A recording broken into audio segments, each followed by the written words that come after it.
Hey, so it's been a while, and that is because I was sick, and being sick messed up my voice, so I couldn't record. Fun! Anyway, I am better now, so I can finally get back to recording and making videos. So, a while ago, I made a video about references and Easter eggs in Dragon Age Origins. And my goal is to eventually cover all Easter eggs in all of the Dragon Age games. And yes, I also want to include Dragon Age Dreadwolf, of course, but that game isn't even out yet, so, that's gonna take a while.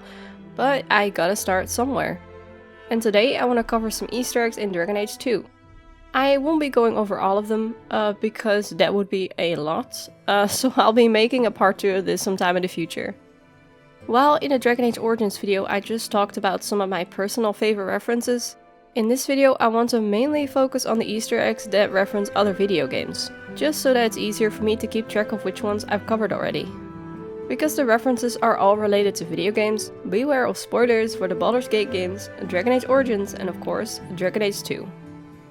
Also, I'll be skipping any references to Mass Effect because I did a whole video about that recently, and I'll also be leaving a link to that in the description below. Anyway, without further ado, grab yourself a nice cup of tea, or maybe a glass of iced tea if you are currently dealing with a heatwave like I am. Or, well, I was at the time of writing my script before I got sick. And let me tell you all about Easter eggs in Dragon Age 2.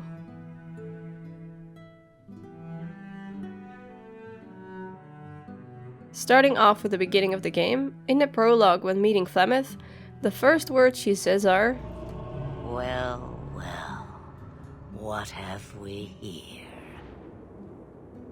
Which are the exact same words that Morrigan uses when first meeting the Warden in Dragon Age Origins. Well, what have we here? If you speak with Varric in the Hanged Man, he might make a comment about a serving girl named Edwina, back in the Not Noble Tavern in Denerim. Edwina's the meanest waitress I've ever met, but she keeps my drink full. I think I might love her. This is a reference to the mage named Edwin from the Baldur's Gate games, who, at the end of Baldur's Gate 2, after losing a battle with a very powerful wizard, is turned into a woman, and now tends a bar in a Waterdeep tavern. And yes, Edwina can actually be found in a Not Noble Tavern. I suppose you want a drink now, do you? And now that we're in the Hanged Man, if you talk to the bartender, he may mention the rapid decline of the pigeon population in Ferelden. The craziest thing. Apparently, the pigeon population has taken a nosedive in Ferelden. Weird, huh? What kind of sick individual preys on those innocent things? Yeah, I wonder, who would do such a thing, huh? When Varric is asked about the origin of the name of his crossbow Bianca, he'll say, Mirabelle was taken. This is a reference to the black powder firearm Mirabelle from Jade Empire. When you visit the chantry with Bethany in your party, she may mention Leliana, and says that she misses her telling stories in Lothering. If Aveline is with you, she may also mention Leliana. She says that she feels wary around the chantry sisters, all because of a certain red-haired trickster back in Lothering. When we meet Isabela for the first time, she's being attacked by 3 men in a bar fight, who, of course, get their asses kicked and are forced to flee. This is exactly how we meet her in Dragon Age Origins. When you're at the campsite during the Deep Roads expedition, 2 of Bartrand's hired men can be overheard talking about the possibility of a Grue attack in the dark tunnels. If you wander around in the dark, you'll be eaten by a Grue. I read that somewhere. There's no such thing as a Grue. Now, darkspawn, those are plenty. This is a reference to the Zork game series, where Grues were used as a literary device to keep adventurers from entering darkened areas. Also during the Deep Roads expedition, you can find a codex entry called the Profane, which are the rock wraith creatures that you encounter. The codex entry mentions Revan Thaig. This is most likely a reference to Revan, a major character in Knights of the Old Republic. Which, by the way, is it pronounced Revan? Revan? I don't know, I'm sorry. If you, after getting back from the Deep Roads, decide to go to the Hanged Man because you need a drink, and honestly, I don't blame ya, the waitress named Nora may make a comment about how Varric told her Hawk found a magical pair of pantaloons in the Deep Roads that apparently glow when darkspawn are near. This is a reference to an unmarked Easter egg quest involving various precious metal pantaloons that continued throughout Baldur's Gate 2, and Baldur's Gate 2, Throne of Baal. Additionally, an item called One True Pantaloons can be found in Act 2. It doesn't really serve a purpose other than being a "I am glad you found my lost item" side quest, but it's still a fun reference nonetheless. Also in the Hangman, on the wall near Isabela, there is a painting of Oghren.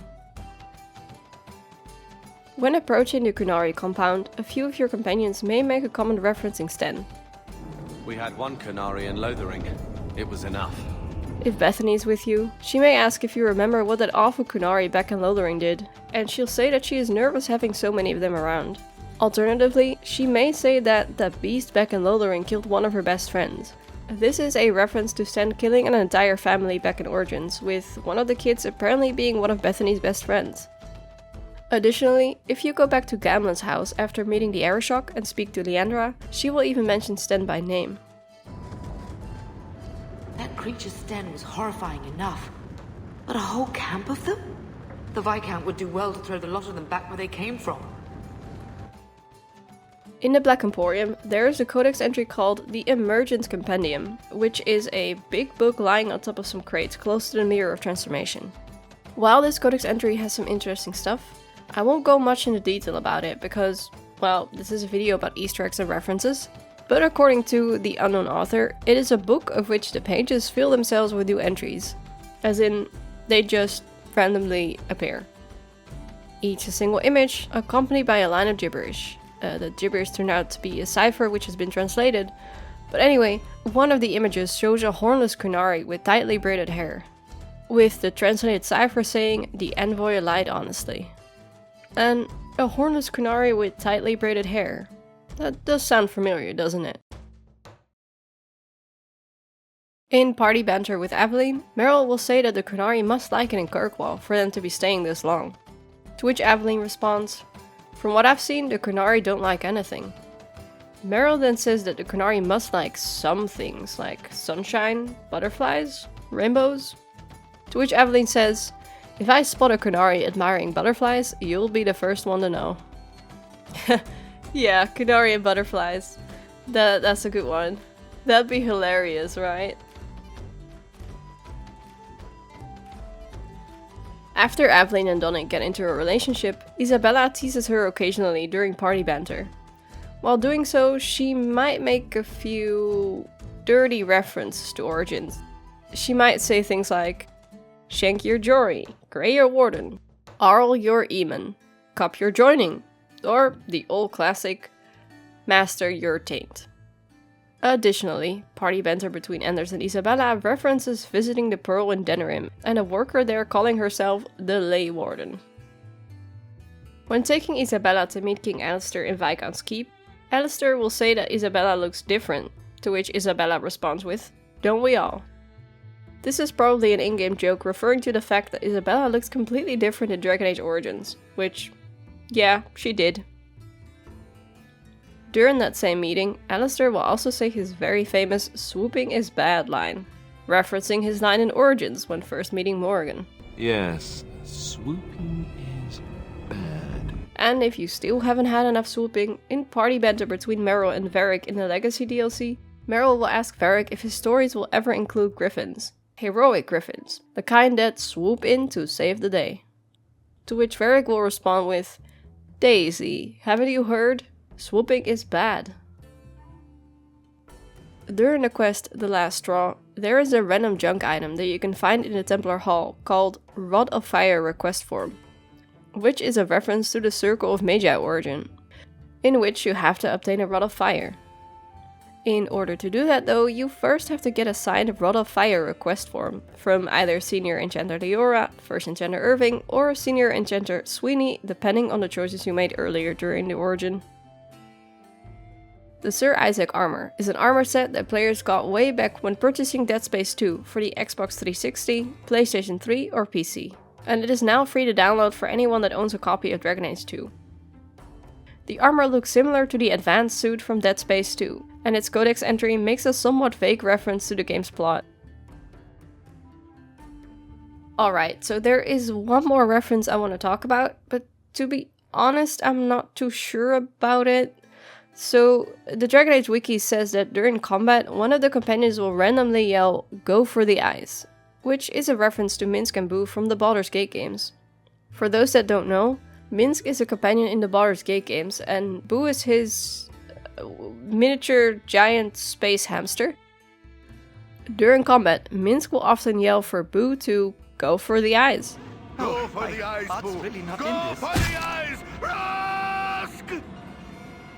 However, I don't think I've heard any of the companions in Dragon Age 2 say this. I tried to trigger it myself in game, looked up videos of combat dialogue, looked through the companion dialogue on the wiki, but I just couldn't find anything.